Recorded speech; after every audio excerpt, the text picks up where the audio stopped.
अब बात करते हैं नए टॉपिक की, नाम है लिमिटिंग रिएजेंट। लिमिटिंग रिएजेंट होता क्या है?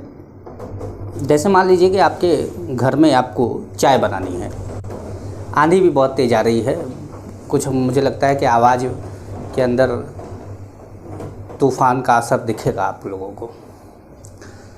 क्या मान लीजिए कि आपको घर में चाय बनानी है, और चाय बनाने के लिए आपको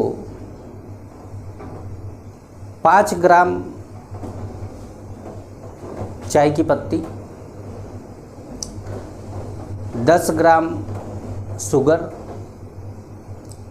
और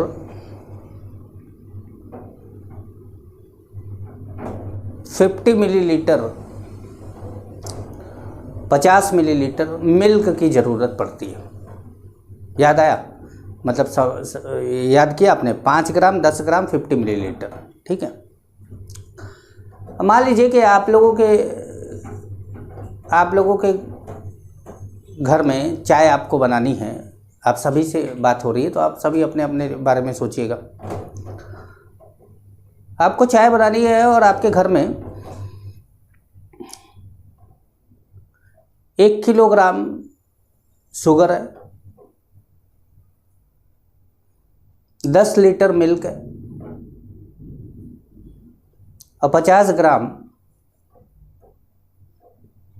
चाय की पत्ती है। तो आपने देखा कि भाई 1 किलोग्राम शुगर है, तो अगर आप 10 ग्राम से 1 कप चाय बनाते हैं तो 1 किलोग्राम से आप 100 कप चाय बना लेंगे, ठीक है। चलिए, आपने 1000 ग्राम में 10 से डिवाइड कर दिया।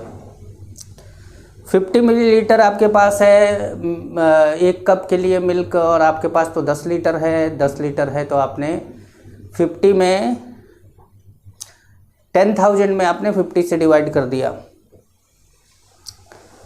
तो 10,000 में आपने 50 से डिवाइड किया तो आ गया आपका 200, ठीक है। आपका आ गया 200। शुगर के हिसाब से आप 100 कप चाय बना सकते थे, मिल्क के हिसाब से आप 200 कप चाय बना सकते हैं। अब आते हैं चाय की पत्ती पर। चाय की पत्ती 50 ग्राम है आपके पास, 5 ग्राम लगना है। तो आपने 5 से 50 में डिवाइड किया तो आपका आ गया 10। इसका मतलब चाय की पत्ती के हिसाब से आप 10 कप चाय बना सकते हैं। तो आपके घर में जो सोर्सेस हैं उसके हिसाब से आप चाय कितना बना सकते हैं? तो आप बोलेंगे केवल 10 कप, क्योंकि सर 10 कप बनाने के बाद चाय की पत्ती तो ख़त्म हो जाएगी, चीनी बचेगा, मिल्क बचेगा, लेकिन चाय की पत्ती ख़त्म हो जाएगी तो फिर चाय बनेगी कैसे? समझ गए? एग्जैक्टली यही बात यहाँ पर ही हो रही है। Reactant which completely consumed in the reaction, चाय की पत्ती पूरी ख़त्म हो गई, मिल्क बचा है, शुगर बचा है। And also decide the amount of product, और कितना कप चाय आपने बनाया ये भी चाय की पत्ती ने ही डिसाइड किया। Also decide the amount of product called limiting reagent. ऐसे रिएजेंट को क्या बोलते हैं? ऐसे रिएक्टेंट को क्या बोलते हैं? Limiting reagent. तो चलिए, ये तो चाय की पत्ती की बात थी, चीनी की बात थी, ये तो घर की बात थी। और इस तरह की चीज़ें तो आप समझ भी लेते हैं। बहुत से लोग, जब मैं क्लास में पढ़ा रहा होता हूँ तो मैं तो ये पूछता भी हूँ कई लोगों से कि कितने लोगों को चाय बनाना आता है। तो मैंने ये नोटिस किया है पिछले कई सालों से कि चाय बनाना कितने लोगों को आता है में हाथ ज़्यादा लोग उठाते हैं, और चाय पीते कितने लोग हैं तो उसमें कम हाथ उठते हैं, क्योंकि कुछ लोग चाय जो है बनाते तो हैं पर पीते नहीं, घर वालों के लिए बना देते हैं। और कुछ नालायक ऐसे थे जो चाय पीते तो हैं पर वो बना नहीं पाते। खैर, ऐसे हैं कुछ ऐसे। छोटू भी है। छोटू, चाय बना लेते हो तुम? नहीं ना? हमें समझ है, बना लेते हो? अभी बना के पियो खुद, अच्छी थी। चलो, हो सकता है अच्छी, अपने चाय के बारे में अच्छा बोल रहा हूँ। तो फिर अब यहाँ पर एक क्वेश्चन क्या है, एक एग्जाम्पल लिया गया। जैसे इसका एक रिएक्शन है, ये जो रिएक्शन है इसमें यहाँ पे 1 है, यहाँ पे 3 है, यहाँ पे 2 है, इसको बोला जाता है स्टोइकियोमेट्रिक कोफिशिएंट। आप इसको रिएक्शन में रिक्वायर्ड मोल रेशियो भी बोल सकते हैं कि इसके 1 मोल से इसका 3 मोल रिएक्ट करके इसका 2 मोल बनता है। लेकिन आपको ये गिवन है, ये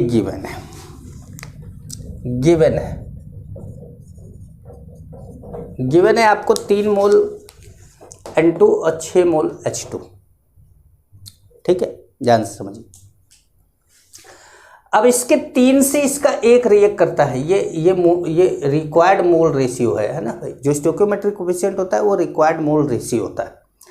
इसके 3 से इसका 1 रिएक्ट करता है, तो इसके 6 से इसका 2 रिएक्ट करेगा, है ना। और इसके 6 से जब इसका 2 रिएक्ट करेगा तो इसका 6 कंप्लीटली कंज्यूम्ड हो जाएगा, लेकिन इसका 1 मोल बचेगा। तो इसका मतलब है कि ये इस रिएक्शन में ये जो हाइड्रोजन है, हाइड्रोजन लिमिटिंग रिएजेंट है। कैसा ये वाला मेथड कई बच्चों को समझ में नहीं आता, नहीं कर पाते, तो उनके लिए एक और method. Given moles of reactant पहले लिखिए, जो भी दिया हो। जैसे आपको दिया है N2 के लिए दिया है आपको 3 और स्टोइकियोमेट्रिक कोफिशिएंट ऑफ रिएक्टेंट कितना है 1, तो कितना आ गया 3 आ गया। H2 के लिए आपने यही चीज लिखी, गिवन मोल्स ऑफ रिएक्टेंट कितना है 6 और स्टोइकियोमेट्रिक कोफिशिएंट। ठीक है, ये एक रेशियो आ रहा है, मोल अपॉन स्टोइकियोमेट्रिक कोफिशिएंट का एक रेशियो आ रहा है। मतलब ये मोल है, ये गिवन मोल है, ये रिक्वायर्ड मोल है। ठीक है, ये एक रेशियो आ रहा है। Lowest ratio decide the limiting reagent. इसमें जिसका लोएस्ट आ जाए वो लिमिटिंग रिएजेंट होगा। तो देखिए इसका 3 आ रहा है, इसका 2 आ रहा है, मतलब H2 का क्या आ रहा है, कम आ रहा है। तो H2 का क्या है, लोवेस्ट है, लोवेस्ट है, तो H2 क्या है, लिमिटिंग रिएजेंट है।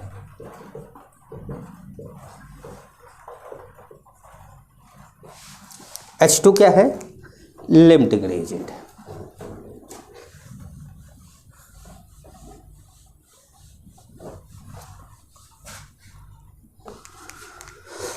जैसे N2 प्लस O2 N2O5 बना लेते हैं। अब N2O5 इसको 2 ले लेते हैं, इसको 5 ले लेते हैं और इसको भी 2 ले लेते हैं। ये बन गया N2O5। इसका हमने 4 मोल ले लिया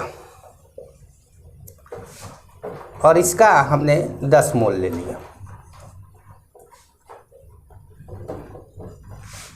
नहीं, कुछ ज़्यादा ले लेते हैं, इसका 15 मोल ले लेते हैं। चलो ठीक है, हाँ दोनों बराबर कर देंगे तो लिमिटिंग रिएजेंट कोई भी हो जाएगा।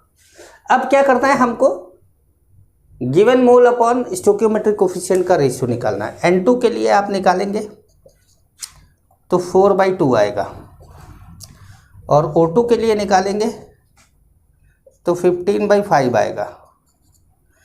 ये क्या है, लोवेस्ट है। तो N2 कौन है, लिमिटिंग रिएजेंट। लिमिटिंग रिएजेंट को LR लिख दे, कौन इतना बड़ा लिखेगा बार बार। N2 कौन है, लिमिटिंग रिएजेंट है। मेरी बात समझ पा रहे हैं आप लोग, क्लियर हो रहा। तो ये लिमिटिंग रिएजेंट है। तो अब एक और क्वेश्चन आपको देते हैं, तुम रुको जरा सा। अब बात करते हैं, 2 क्वेश्चन आपको बताते हैं इसके अंदर कि कैसे लिमिटिंग रिएजेंट को अप्लाई किया जाता है या किस तरह का क्वेश्चन दिया जाता है।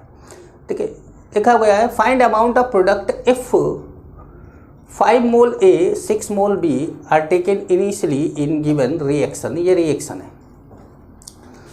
अब इसमें हमारा जो रिएक्शन है 2A + 3B गिव्स 5C, है ना, कुछ भी ऐसा प्रोडक्ट रिएक्टेंट हाइपोथेटिकल रिएक्शन है।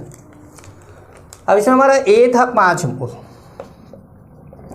अब ये कितना था 6 मोल, और ये हमको फाइंड करना है।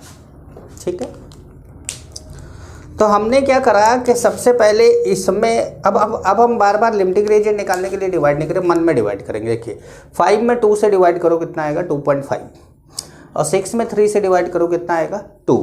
ये कम है, ये कम है, तो यही कौन है लिमिटिंग रिएजेंट है।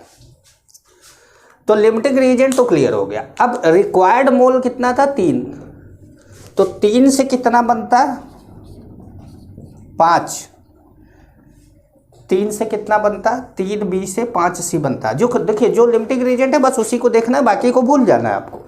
जैसे ये लिमिटिंग रिएजेंट नहीं है, इसको हटा दो, भूल जाओ। अब आपका जो लिमिटिंग रिएजेंट की डेफिनेशन ही यही है कि प्रोडक्ट के अमाउंट को लिमिटिंग रिएजेंट ही डिसाइड करता है। तो 3 से कितना बन रहा है 5, तो 6 से कितना बनेगा 6 × 5/3 कितना आ जाएगा 10 मोल C होगा। ठीक है, अगला क्वेश्चन देखते हैं। अब इसमें दिया है find amount of product if 2 mole P, 6 mole Q, 9 mole R are initially taken in given reaction. ये रिएक्शन है और हमको S बताना है, S कितना बना है। तो हमारा 2P + 3Q + 6R 3S है, ये रिएक्शन है हमारा। हमको मोल कितना कितना दिया है, P का कितना दिया है 2, Q का कितना दिया है 6, और R का कितना दिया है 9। तो अब हमने सबसे पहले इसको डिवाइड किया, 2 से 2 में डिवाइड कर दिया, कितना आ गया भाई 2 में 2 से डिवाइड किया कितना आ गया 1, ये तो आ गया 1। P की वैल्यू कितनी आ गई, P कितना आ गया 1। इसमें 6 में 3 से डिवाइड किया, Q कितना आ गया 2, और इसमें 9 में 6 से डिवाइड किया तो R कितना आ गया 1.5। इसका मतलब है कि P हमारा कौन है लिमिटिंग रिएजेंट है, P हमारा लिमिटिंग रिएजेंट है। तो अब P ही डिसाइड करेगा S को, Q और R नहीं डिसाइड करेंगे। जो लोवेस्ट होगा वही डिसाइड करेगा, जो लोवेस्ट होगा वही लिमिटिंग रिएजेंट होगा। लिमिटिंग रिएजेंट के डेफिनेशन के हिसाब से लिमिटिंग रिएजेंट ही क्या करता है प्रोडक्ट के अमाउंट को डिसाइड करता है। तो यहाँ पर हमने इसको लिमिटिंग रिएजेंट डिसाइड कर दिया। अब हमारा लिमिटिंग रिएजेंट हो गया। अब हमने क्या करा, इसको हमारा फिर वैसे ही 2P गिव 3S, तो कितना, अरे यार क्या करना, 2P 3S दे रहा है तो ये भी तो 2 ही है, तो 3S ही देगा। मतलब हमारा प्रोडक्ट कितना है 3S है प्रोडक्ट। ठीक है, आसान हो गया, ज़्यादा समझ पाए क्वेश्चन को। एक क्वेश्चन और दे दें आपको, एक क्वेश्चन और दे देते हैं ताकि प्रैक्टिस करने में आसानी होगी। अब देखिए जो हमारा क्वेश्चन है, अब की जो मैंने क्वेश्चन दिया है उसके अंदर क्या किया है कि मैंने 2 रिएक्शन दे दिया आपको। जैसे मैंने हमेशा चेंज किया, पहले वाले में क्या करा 2 रिएक्टेंट लिया, दूसरे वाले में 3 रिएक्टेंट लिया, तीसरा क्वेश्चन जो हमने दिया उसमें 2 रिएक्शन दे दिया। सब अपन को समझना चाहिए ना, हर तरह की चीज़ें समझनी चाहिए। फिर मैं आपको प्रैक्टिस कराने के लिए और क्वेश्चन दूंगा तो आप उसकी प्रैक्टिस करेंगे। ठीक है, इन अबव रिएक्शन, ऊपर वाली रिएक्शन 2 मोल A है, 2 मोल B है, एंड 1 मोल D है, 1 मोल D initially taken, find moles of E आपको बताना है। तो चलिए क्वेश्चन को कैसे किया जाए। सबसे पहले पहला रिएक्शन को आप लिखिए।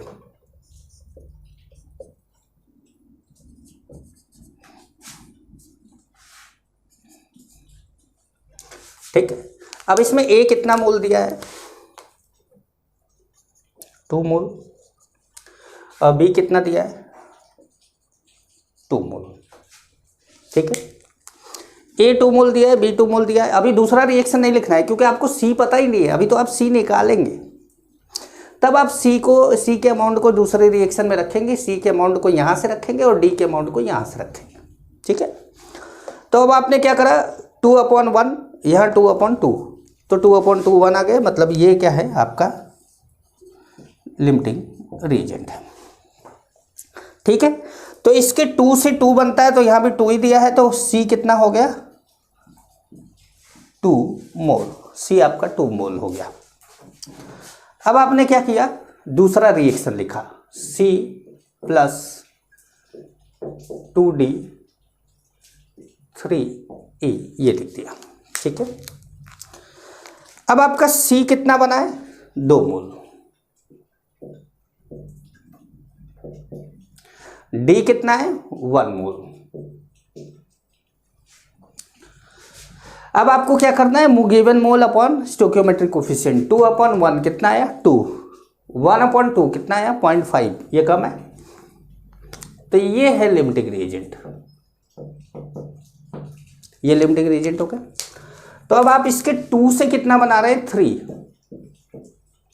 2 से कितना बना रहे हैं 3, तो 1 से कितना बनाएंगे 3/2, 1.5 मोल कौन आ जाएगा E, ये आंसर होगा आपका। समझ पा रहे हैं, देखा आपने कि जब 2 रिएक्शन दिया, हो सकता है कि 2 से ज्यादा रिएक्शन दे दे आपको, तो आप क्या करेंगे एक एक रिएक्शन लेकर चलेंगे, पहले का प्रोडक्ट बताएंगे, फिर पहले वाले प्रोडक्ट को आगे रखेंगे, फिर दूसरे का बताएंगे, दूसरे वाले प्रोडक्ट को आगे रखेंगे, फिर तीसरे का। अब आप बोलेंगे सर यहाँ तो स्टोइकियोमेट्रिक 2 था, यहाँ तो 1 था, तो ऐसा नहीं होता है। नाइट्रोजन N2H2 रिएक्ट कर रहे थे तो नाइट्रोजन का स्टोइकियोमेट्रिक कोफिशिएंट 1 था, लेकिन O2 से रिएक्ट कर रहा था तो उसका स्टोइकियोमेट्रिक कोफिशिएंट 2 था। तो अलग अलग रिएक्शन में अलग अलग हो सकता है, लेकिन अमाउंट जो होगा वो वही रखना है जो बना होगा। जैसे यहाँ 2 मोल बना है तो अगले रिएक्शन में आपको 2 मोल रख देना है। ठीक है, तो अब बात करेंगे अब हम किस चीज़ की बात करेंगे, हाँ अब हम बात करेंगे ईडियोमेट्री की, गैस एनालिसिस की। ठीक है,